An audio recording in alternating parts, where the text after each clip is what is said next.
This is human-generated. This is an interpretation of VESA's appearance on the Human-Generated podcast by Omid Omari.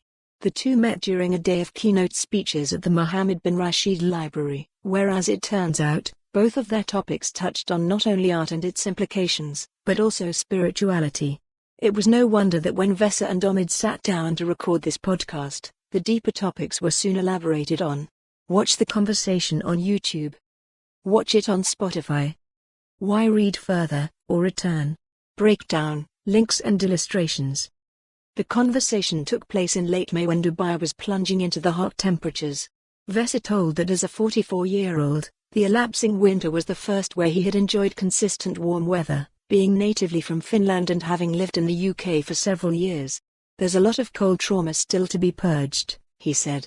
Omid relayed a piece of advice he heard as a boy that coping with cold is much easier than coping with heat, since you always have the option of adding a layer of clothing, but there is only so much you can remove.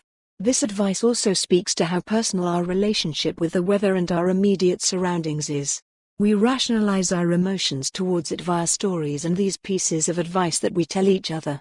VESA and Omid met at the Mohammed bin Rashid Library in early 2023, where they both were speaking. New Horizons. To delve right into the mouth of the beast, Omid, follow the URL for the full article. For more on this story, visit the news article link.